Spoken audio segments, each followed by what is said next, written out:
Hi, I'm Tara Gold. You're joining me at home. At home refers to being at home within oneself, within the world, and at home with spirit. This podcast is raw and it's real. It's sometimes panel style, and it's always shared in a conversational style. Join me here for holistic lifestyle tips that really make a difference with scholars, medical professionals, scientists, cultural creatives, and artists that share through their lens. What all these conversations have in common is that we're all dedicated to empowering and inspiring each other to cultivate inner wisdom and also to share it. Welcome home. We were right home from the start.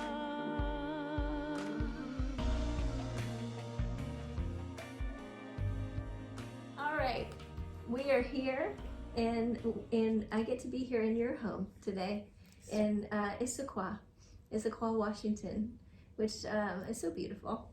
It's so Yes. sweet to be here. And I want to say first that I'm here with David Spangler and with Julie Spangler. And I will give an overview of David so people can know who you are if they don't. David Spangler is a spiritual explorer, teacher, writer, husband, and father. While studying at Arizona State University to become a molecular biologist, a childhood contact with subtle worlds blossomed into a collaborative relationship with inner beings, which resulted in his leaving the university in 1965 at the age of 20. He then began his career as a teacher and explorer of subtle and spiritual realms that he still pursues today over 50 years later. He was co-director of the Findhorn Foundation community in northern Scotland from 1970 to 1973, a Lindisfarne Fellow, and in 1974 he became founder of the Lorien Association. His work with both his non-physical colleagues and his Lorien associates has led to the development of incarnational spirituality. He's the author of over 30 books, wow, including Journey into Fire, Apprenticed to Spirit, and Working with Subtle Energies, as well as 4 anthologies of short stories. He writes a free monthly email essay called David's Desk, and I have to say right now that I love David's Desk. Great. And I'm always delighted every time there's a new one. Information about David's Desk, online courses and books and workshops can be found at lorien.org. And you're living in the Pacific Northwest, happily married to Julie. You have to say that, the happily part. Well, I think it's true.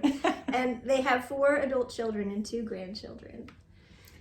That's right. You do. That's right. And so do I. And so do you. And Julia, anything you can say, because I know you've been a part of this whole journey, at least starting from Findhorn onward when you met each other. Yeah.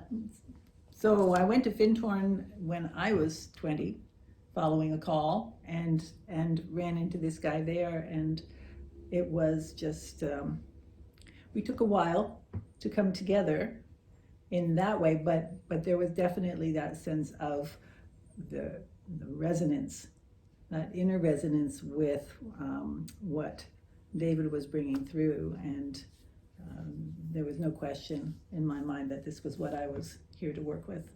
Meaning the work that was coming through David? The work that was coming through David. And of course, what Findhorn was a place of resonance as well. I mean, this is a beautiful, deep place to jump into the spiritual waters in a sense. So yeah, so I'm a mother of 4 kids. I've been teaching parenting classes for over 20 years. I've been doing counseling work and teaching through Lorien. Yeah. And for anybody who doesn't know, I was born at Findhorn, sort of. I was actually conceived nearby on an island that's associated with Findhorn, Iona, and then born in Forres, right outside Findhorn, but my parents met at Findhorn. Yeah. So I lived there in my earliest part of my life. And I have to say that also, knowing that from a young age had magical quality, that I knew I had been born someplace very special, just partly because of the way it was talked about in my family, but also anyone that met my family, whenever they heard I was born there, they treated me as if I was a magical creature. Like I was some kind of unicorn or you know, my God. Cabbage Patch Kid. Something unusual. I'm so sorry.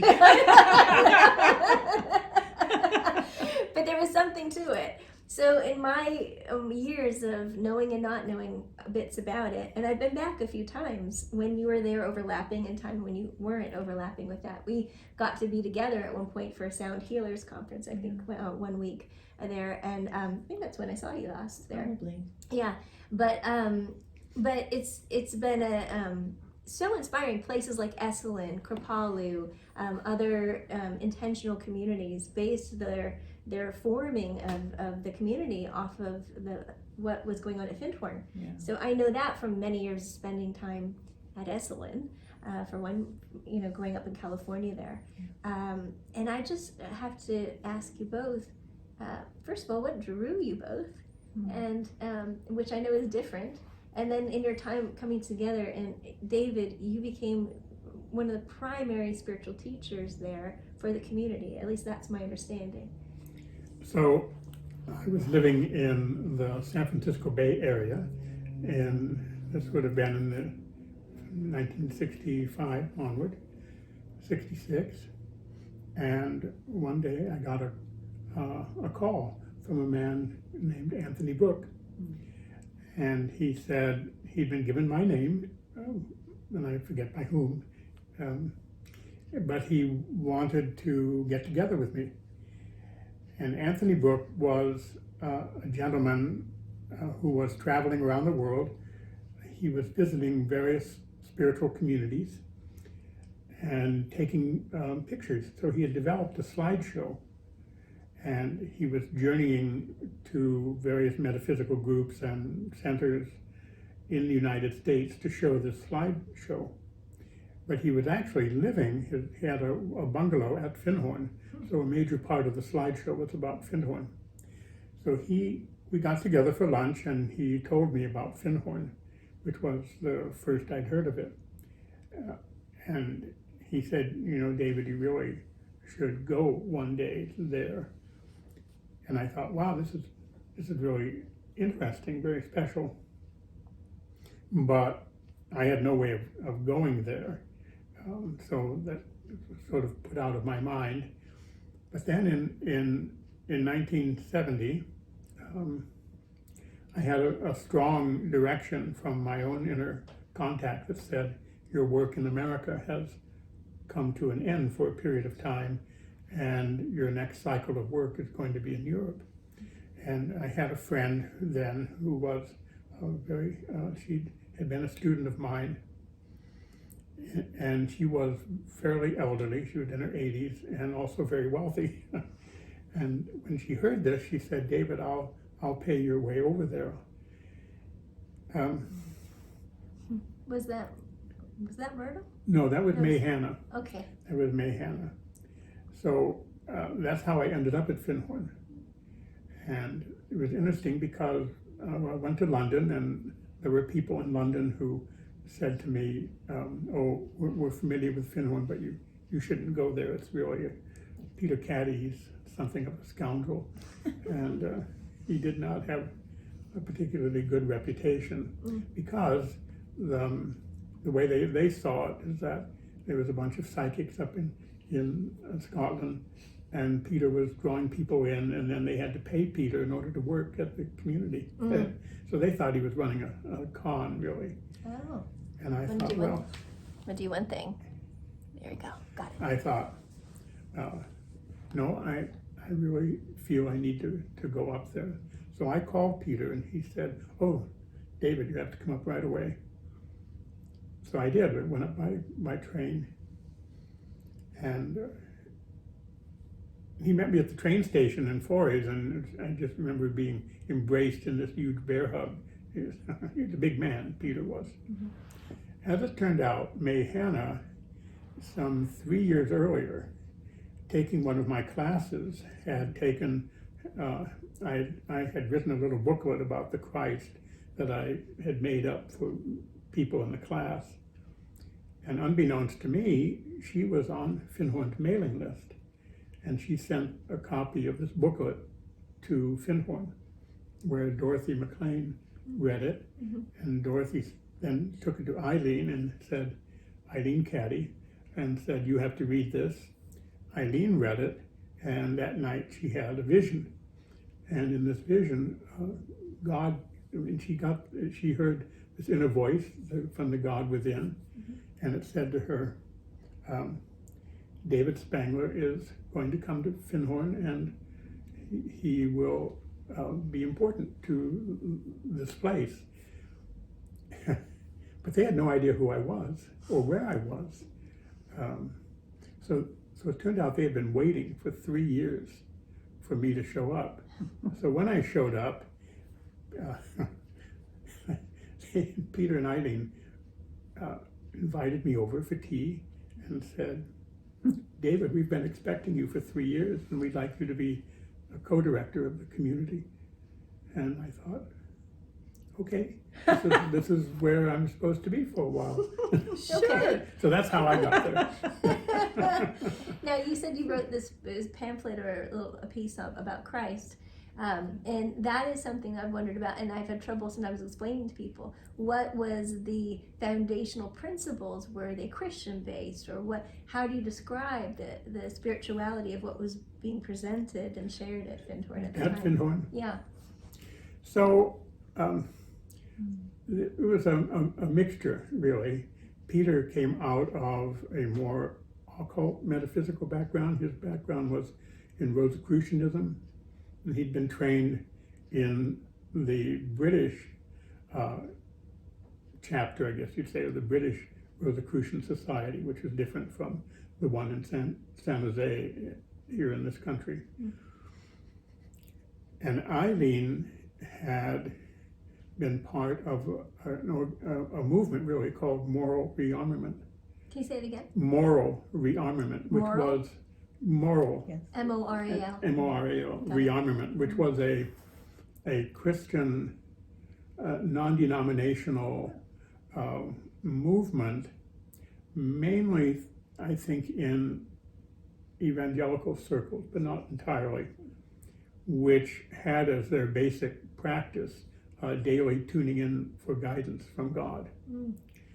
And Dorothy McLean, the third founder of Findhorn, her background had come out of Sufism because she'd become a follower of Hazrat Inayat Khan and Pir Vilayat. And Christianity, because she was raised And Christianity, Christian. yes. So you had a mixture of people. There was never anything overt at Findhorn in the sense of here's the community philosophy. The spiritual practice was that of building community itself, and so it was rooted in people's relationships with each other, and with an affirmation of this indwelling light or indwelling God within each person. So that was really the foundation. But Peter continued to have a very occult perspective, and when our Ogilvy Crombie came, Rock, he was the individual who had communication with the nature spirits, and he was an elderly Scotsman. He was in his 70s, and clairvoyant, and he was also I guess you'd say an old school occultist and hermetic philosopher. Excuse me. So as you say, there was a mix. And you're crediting him for speaking to the nature spirits. Yes, Dorothy was in contact with the Devas, which would be like the angelic side of nature, and Rock was in touch with things like gnomes and fairies and elves and elementals, that kind of thing. Yes. Thank you. I've never heard that part of the story. Oh, yes. Yeah. So how did you get this? Yes, please. Oh, not so dramatically. But everybody has their own story Totally. about what called them to this place, just as with any of the other spiritual places that people are drawn to. But I was in I was at the University of Washington here and had finished my sophomore year and just turned 20 when I knew it was time to go explore the spiritual side of my nature and my life. And I had heard of Findhorn. My sister and her husband had found Findhorn on their travels in Europe and were there and writing to me about this place. And as soon as I heard about it, I knew that was when it was time. That was the place that I would go. So it was just one of those unspoken understandings that I had with my intuition and my sense of timing. This is a place, and that's where I'll go, and I'll know when it's time. And when I turned 20, it's like a door opened, said it's time. So I went over there, and that was the second year that David was there. And when I read David's book that he had written at the time and heard the talks that he had given previous, he wasn't there when I got there. He was traveling. It was like he was saying things I knew but didn't know how to say or didn't know that I knew. So I was just feeling so at home and completely getting what he was talking about, which is interesting because they would have visitors' teas where we could listen to a talk of David's and then talk about it afterwards. And I found myself explaining what he was saying to the other visitors. And so not so long later, they asked me to take over doing the visitor teas because the woman who was doing it had to travel. And it was from there into working with I was in charge of the new members and the visitors and moving them through sort of the program of Findhorn, which was basically working together. At that time, when you first arrived, about how many people were living in that community? So when I first arrived, there was a core group of about 15 people, and then there were, 10, 20 visitors at this time, because it was toward the end of summer. By the time, a year later, a year and a half later, by the time Julie By the came, time I got there, there were 150 people. By the time 150. By the time I got there were 64. Yeah, and then a half a year later, there was so it kept growing kept quickly. growing it really very did. quickly. It grew exponentially, Yeah. but it did not really grow in size. So those, Yeah. all those people were living in the same space and trailers that the 15 or so had been living in, Well, more or less. they expanded up into Well, they had Pioneer. gotten the bungalows and things, but yeah, it was. And the rest of the people were visitors that would travel in and out? And then there were a lot of visitors. Yeah. Yeah, we figured one point they got to like around 1,000 visitors through this whole summer. Through a summer? Yeah. Wow. People would come for a day, or they'd come for a week, or they'd come for a period of time, and some would stay. Yeah. And I do know that there have been a few books that were written that came out of it that also, I think, added to the mystique of Findhorn.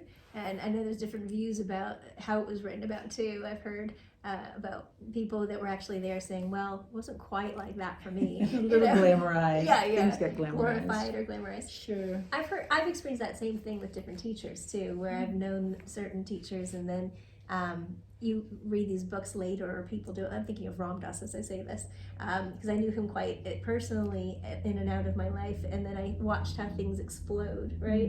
And the mystique that builds around certain teachings, which is wonderful because it means it's resonating on the one hand. On the other, it could become really different than maybe It becomes polarizing, doesn't it? Yes. Where he's up there and I can never attain that, and Yes. he becomes somebody that I worship, or even if he's not saying that or wanting that. Yeah. And I know you've probably encountered the different versions of maybe what we could call it projection, I guess too. Maybe I even said to you earlier when we were sharing time together before podcast time, there's an idea that a spiritual teacher is not going to do certain things other humans do, right? This idea like that you're maybe supposed to sound or look or behave a certain way, whatever that means. I don't even know what it is supposed to look like but there are these It ideas. looks holy. It looks so holy. Like, there's some kind of perfection Yeah. that is associated. I don't know what that means. Well, and that perfection would have to do with everything that we assume, okay, he's in meditation all the time, or Right. you Samadhi. know, never gets angry or Yes. has emotions, Yeah. or Right, never, right. Doesn't have, is maybe above the human tendencies somehow.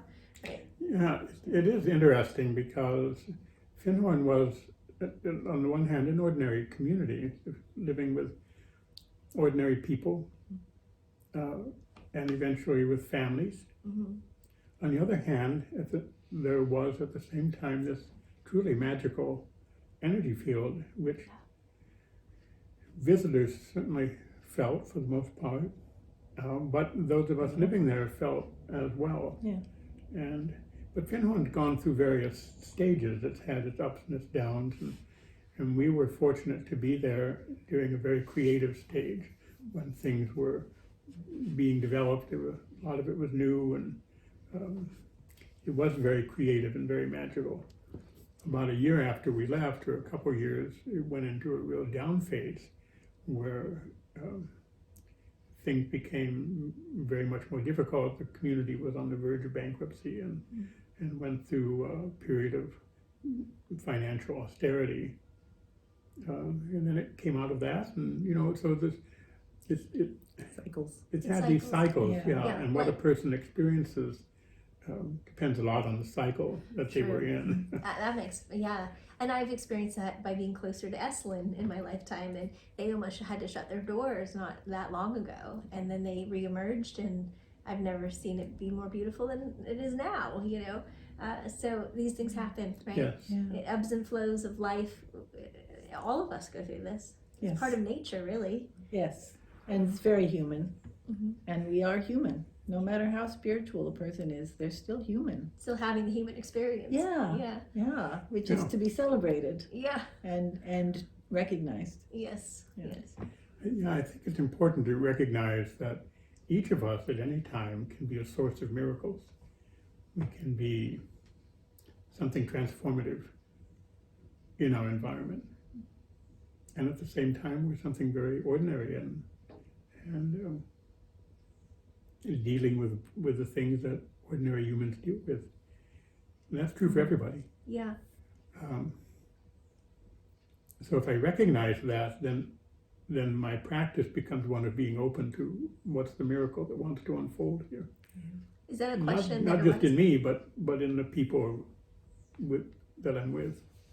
What you just said, the way you said it was, I thought of that, like that could be a real invocation and a way of starting even a prayer or meditation moment, like just to open to what is the miracle, Yeah. right Of this now, moment. of this moment.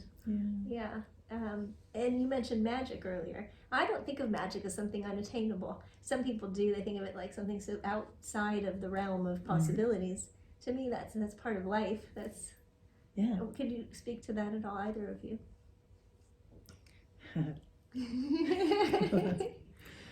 Well, Go ahead, sweetie. what is magic? What is magic but that synchronicity that happens all the time in our lives that we're not looking for and not expecting, or those things that we're reaching for or wanting that suddenly we find ourselves in grasp of, or maybe something unexpected comes out of left field and we weren't expecting it or looking for it, and then there it is. These things happen in everybody's lives all the time.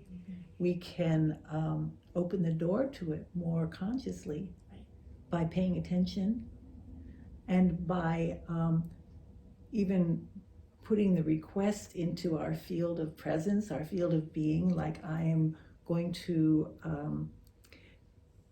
set up a resonance for this in my life. And then what are the steps I need to take to bring that into being more clearly and more consciously? I'm ready for a relationship. So I have to be open to inviting someone close. And what are the things that block me? Well, what are the things that I resist, and how do I notice those?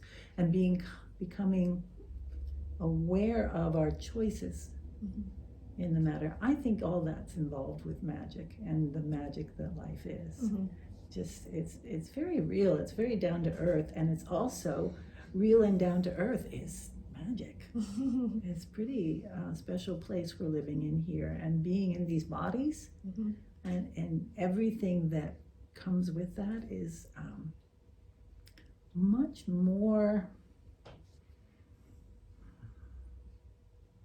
glamorous than we give it credit for. I'm going to call it glamorous because we were talking about glamour, and glamour seems like something that casts an unreality over something. But when you shift how you look at it, everything's glamorous. There's a sparkle. There's a sparkle. There's certainly frequency, energy, and spark and light. Yeah. In the world, in ourselves, in each other, and sometimes I think it's just are we opening ourselves to see it and looking for it and being alert to it? What would you say about magic? Well, I think of magic as connectedness. Because when I'm connected to something, energy can flow in that relationship.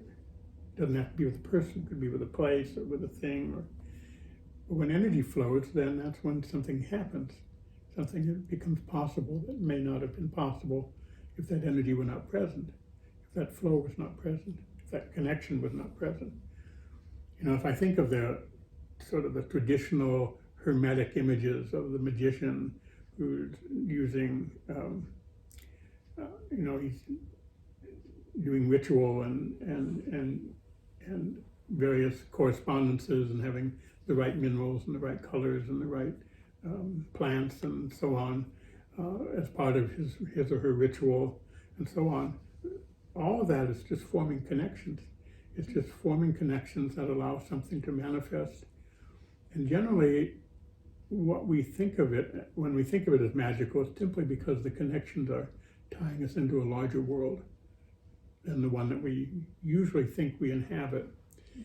And in that sense, magic, and the idea of magic, helps to break us out of our narrow perspectives in which we actually deny ourselves. We cut off connections that are there. Our worlds become very narrow and circumscribed. And if we break out of that, then indeed very magical, what we would think of as very magical, or synchronistic, or amazing, miraculous things can happen. But essentially we're just forming connections. And when those connections are formed with love and with honor for the world around us, that's when things really start to flow. That's beautiful. And I experience it that way, the way you describe it. I knew what you mean. Yeah, I know that. He says it much better. He says but like I said, it's paying attention, right? That's right. Exactly. My job is so easy. I only ever say what people already know. And it just resonates. And it just connects. It does. Can you speak to, well, what you just said, something popped in when you said it, which is, though I came from Christian roots, and you know my grandparents, you know where I come from on that side of the family, as well as my other side of the family. You know both sides of my family, which is amazing. Though I came from the more Christian roots, I found very early in life I was very drawn to Eastern traditions. So you know that I've been very involved in yogic traditions and Chinese medicine, Japanese, Korean even. And one of the things that came across a lot in Indian traditions is referring to, well, yoga means a form of union and relationship, really. And there's talk about things being like a woven piece of fabric when it comes to trying to describe the interconnectivity of different layers of life or consciousness that often emerges in literature. In Sanskrit being translated into English, it comes across often. So I wonder about incarnational spirituality and anything you might be able to share in a very short time, because clearly it could be days and years worth of material, but just anything you could share about that. This interconnectivity and that we connect and sometimes forget that we can connect to something much larger that's going on. So I'll start with that one.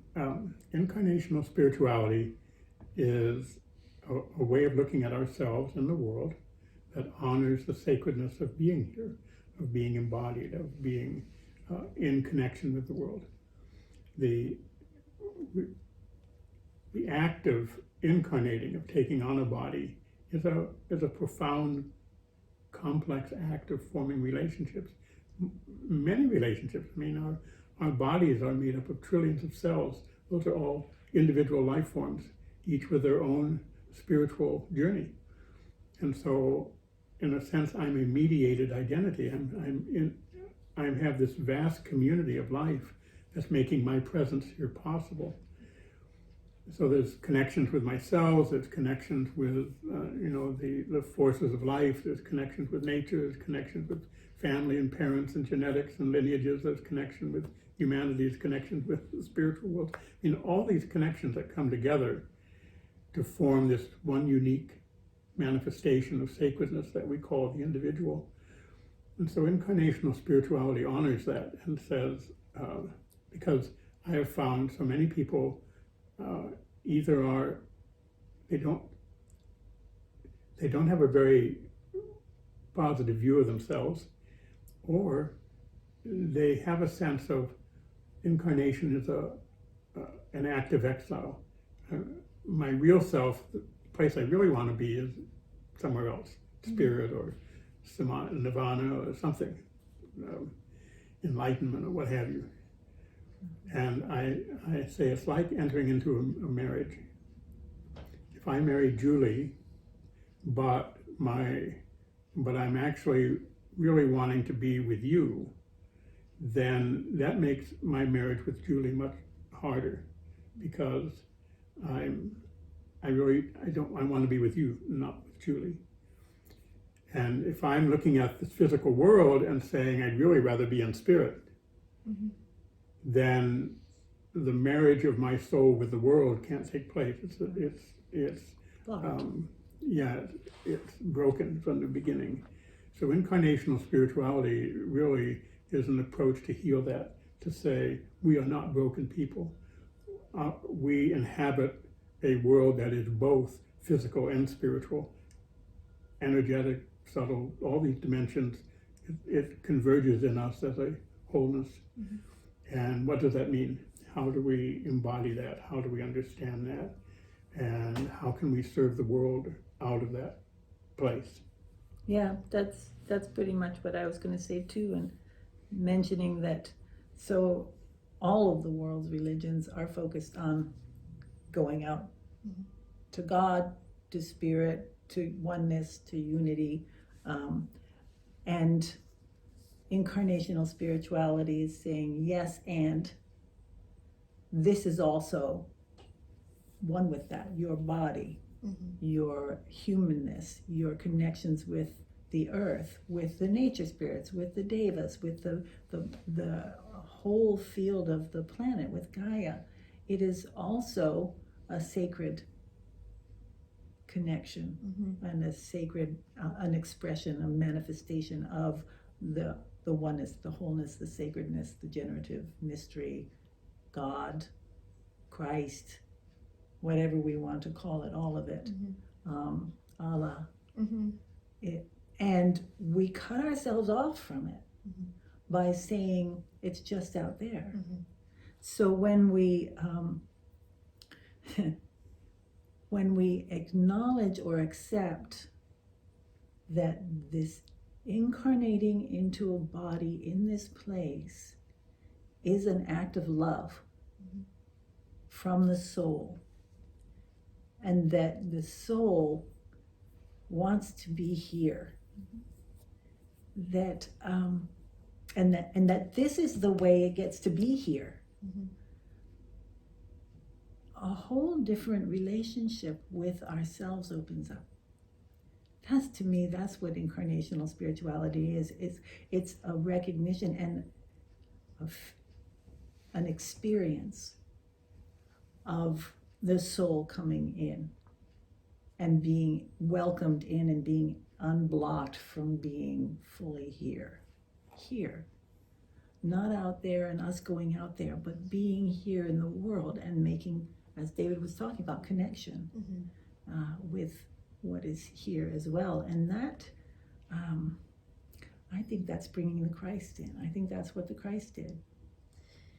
Interesting you say all of this the way you do, because for me, my traditions were, again, more geared toward Eastern, and there is a lot in the yogi traditions that talk about transcendence, or we are not of the body, right? There's a lot of that. There are some traditions that were not quite that way as well, and that's where I've been more drawn to. And a lot of the practices can be used to go in and out of your body, or they can be used to help embody. Exactly. And to kind of anchor in or resource through the body. And that's been the most intriguing to me in my lifetime is how can we keep inviting that relationship and create a sustainable connectivity, because I think it's quite frequent for me, at least, to sometimes go in and out in that relationship. And I watch how, as I go in and out, that can affect my relationships to other people, feeling in and out. Like you described this, you can't be fully in one relationship if you're considering going out to be in another. So being in and out with a sense of connectivity of spirit embodied could also lead to that potentiality manifesting in all kinds of areas of our lives, I would imagine. Everywhere. One of the important elements of incarnational spirituality is a recognition of the importance of the subtle and spiritual worlds. We actually incarnate into a whole world, and we ourselves are whole beings which have physical and psychological and subtle and spiritual aspects, and the world has physical and psychological and subtle and spiritual aspects. And if I say I only occupy one of those or two of those, then I'm limiting myself. And then I do have this experience of going in and out and in and out. But if I say, no, I'm all of those, then I don't go in and out. I access different parts of my wholeness. I'm digesting that. And I might have to for a while. It feels so true. And I watched myself go in and out as you were saying it, right? It's all it is really. It's just a different way of looking at something, but it takes some practice to make it, to settle into it so that it becomes second nature, so to speak, or whole nature. Like, are you in and out, or are you just looking in a different place? Yes, that's really what I meant to say. Because you're still in perspectives. But And where's your attention, in a sense? That's the wonderful thing, because we can hear, we can see, we can taste, and how limiting our world is if we only have one of those senses. And there are times when I'm totally focused through my eyes, and other times when through my ears, more or less, at least when I have my hearing aids in. And I want to be able to experience all my senses as much as I can. The subtle dimension is simply another sense. It's nothing really woo-woo or mystical or strange. It's just an integral part of us that we don't pay much attention to. I don't have to go out to it as much as I bring it in to be a sense that I can use and become familiar with. Paying attention and noticing. It is. It's a lot of it is noticing. just paying attention. But you say that, and when I meet people where their attempt to pay attention happens from a very mental place, and others, their attempt to pay attention is more in their body and other places. So we talk a lot about felt sense. You do. Yes. Which is a body thing. Which is a body thing. Yeah.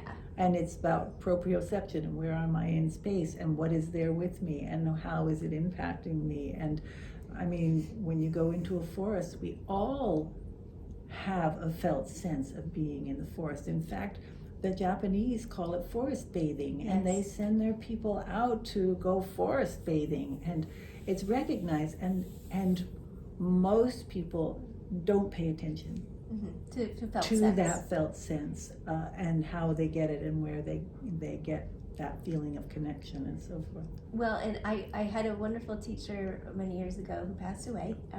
He was very involved with Esalen and wrote beautiful books. One of them was called Body, Self, and Soul, Sustaining Integration. And his name is Jack Rosenberg. One of the things that he used to teach in person was he'd take one of those wonderful singing bells, like a Tibetan bell, and he had one that sang really beautifully and purely, and another was clank clank, you know, and he'd say, "Can you hear which one sounds like it rings true to you?" You know, and it was to give an example of how to sense through one sense, feel That resonance. that resonance and that sense of feeling and knowing, right? Because we could use it through sound, or we can use it through, like you're saying, it could be observed through other senses in other ways. But it's a subtle knowing of a rightness or a yesness to. How else can you describe ways to experiment with that or to explore that? Yeah, I explore that all the time. I know. To figure out different ways of trying to explain that, because so much of it depends on the individual. I mean, it is, how do I tell you how to see? I don't have your eyes. You will see what I don't. So, for example, I'm hard of hearing. I have no sense of smell and very little sense of taste. It's been that way all my life. Julie will say, "Oh, I hear the dawn chorus. The birds are lovely this morning." But I don't hear birds. I hear the crows, but I don't hear the birds. If I was really materialistic about it, I could say, "What are you talking about? There aren't any birds." And somebody could say to me, "David, when you're talking about these subtle beings, I don't see or hear any subtle beings." But it's just a matter of paying attention. And for you, subtle beings are just as here as seeing or hearing. Actually, the thing of it is, we get hung up on using the senses we're familiar with. We talk about, I need to see or I need to hear. But actually, the way in which we sense the subtle world is a different sense altogether, which can easily be learned, and it's part of the proprioceptive awareness, because you're just extending, in a sense, your body sense outward beyond your body, and then feeling what impacts that. I mean, that's a simple way to say it. But yes, it's been a little hard for me to teach it just because I've never learned it. I was born with that sense, but that seems to me to be about what it comes down to. But yeah, I mean, Julie will comment about the flavors, the delicate flavors of food, and man, if it doesn't have ketchup or chili sauce on it, I probably won't taste it. A friend of mine, thinking he was doing me a big favor, took me to a French restaurant for my birthday, and I might as well have been eating cardboard. I mean, everything was flavored so subtly. And I just brought you cookies from Italy. I don't even know. Actually, they tasted good. Okay, I really, because I thinking they were cardboard. Sweet is one thing he can taste. Oh yeah, give me a cookie. Spices. I can taste cookies. Okay. Yeah. Yeah, okay, good. Yeah, me too. So the point I want to make, though, is that the way in which you experience the subtle world and a subtle being or a subtle partner could be quite different from how I do it. So trying to model yourself on me could lead to you not honoring your own unique capacities of perception. So within incarnational spirituality, or when you're It's teaching, very a training, individually oriented. I see. Yeah. So it'd be more. You work with groups, though. I know this. Yes. So, but sometimes it can be easier to do maybe one-on-one for that reason. Well, No, not necessarily, because we're still encouraging people to what is it that you are sensing and how do you Yeah. put it into I words. see. And for some people, it can be very visual. Mhm. They have visions and dream images and so forth. And for some people, it's like, I don't see anything, I don't hear anything, but I do feel expansive. Mhm. I feel bigger. Mhm. And it can be as simple as that, and then paying attention to that. What is that sense of feeling bigger? And then what is at the edges of that, and what are you connecting with through that? And eventually people develop their own language and respect for an appreciation of their own particular way of connecting and perceiving that is different from all the grand experiences that you have or that my friend Catherine has. I have dream envy. Catherine has all these dreams and visions, and they're so colorful and they're so dramatic. And what do I get? You don't remember them much? Oh, no, my dreams are much simpler. Mhm. And I know when I've connected with something powerful, but it is not a dramatic. I don't have a gram of drama in me. I just don't. And so that's There's why enough in I'm the not world an for you. artist, you Oh. know. I am an audience. Oh. I'm a great audience. I appreciate drama, but I don't. My personality doesn't shape that way. Well, Yeah. So I have had to learn to appreciate the grounded simplicity of my experience in many ways, and that's good. And the things that we teach, I would say there's two principles. One is give people permission to be themselves and to experience the world in their way. And the second is to knock down some of the thought forms and expectations that they come into our classes with about this is how you engage with the subtle world. This is what I should be experiencing. That's what Master so-and-so or Yogi so-and-so, or that's what that person experiences. And they've set that up as a model for themselves, but it doesn't fit. So giving them permission to go through that model and beyond it and to find what fits for them, that's really a lot of what we do in our classes. What you're describing is what I find, there's a big distinction in the world of what I do where there's yoga teachers out there and then there's what they call yoga therapists. And the therapists are the ones that have gone into deeper training for medicinal purposes, but also for healing purposes of many layers. And they tend to recognize that each person has individual style and patterning and uniqueness of how to discover a deeper sense of relational accessibility and connectivity. So there is always that question of, in the early days from what we know, it was handed down one-to-one often. That said, there are, in the West, things are designed in a way that are more group-oriented, even more so than in the East sometimes with some of the lineage traditions of sharing. But here's what I find. There's also a collective field that emerges so palpably when people come together. Yeah, exactly. Yeah, and That's it right. holds all of us. Yeah. And what happens in there is often quite magical. Yeah, exactly. Way beyond me. The magic. Alone. Yeah. So I end up feeling my ordinariness in those moments because that magic is so big. Yeah. It is so much bigger than me. But I feel the accessibility of it moving through me. You're a participant. Yeah. Yeah. Well, that's the thing. It's Yeah. your ordinariness that makes it accessible. Yeah. So we're what you just said. I want to really stay with that for just a moment, which is that the ordinariness is what makes it so accessible. Meaning, what I hear with that is there's a certain humility as well that needs to be present in order to allow for that to move through us. Yeah. Yeah. And that softening that you were talking Yeah. about, how do you be open Mm-hmm. and still honor your own individuality? Open without losing yourself. Yeah. That's what incarnational spirituality is about accessing and understanding and holding our own individual sovereignty and sacredness and connectedness within, in connection with that which is not me. and honoring the individuality of all of that and the sacredness of all of that. Symbolically, in different cultures, I know triangles have been used to describe things like what we're saying too, where there's this with spirit, kind of a sense of meeting with spirit, but also bringing it into marriage and inform.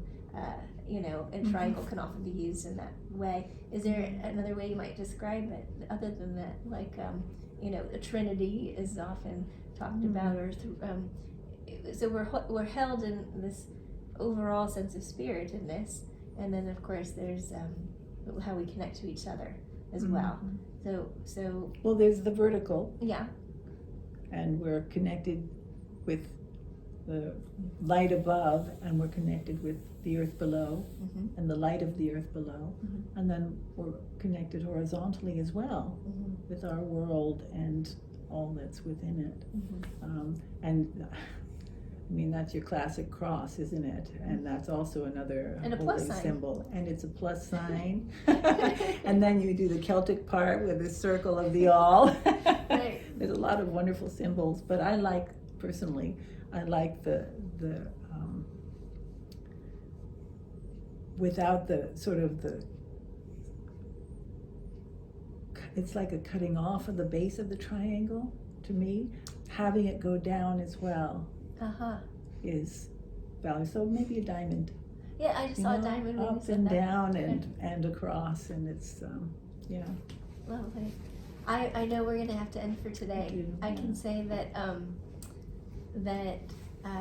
I could talk to you for a long time, and I hope to again.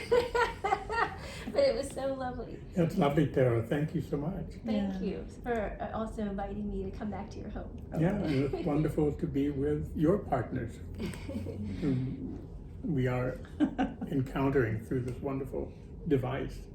Well, Technology wonderful. and isn't it?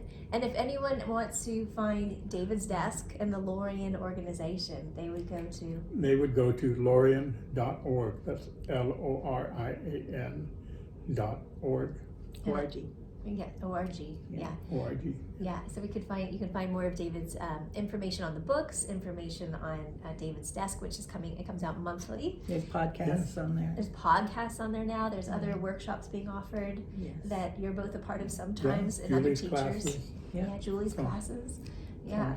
Yeah. Yeah. So go visit those areas, and thank you both very much. Thank you, Tara. Thank you, Tara. It's always a pleasure. Hey friend, thank you for meeting with me and my guests. Go to tarawellness.com to join my newsletter and find out what else I'm offering. Please like and follow this podcast. Check out the Tara Gold Wellness video version on YouTube and follow me at Tara Gold Wellness on Instagram and TikTok. Let's keep meeting at home. Home is where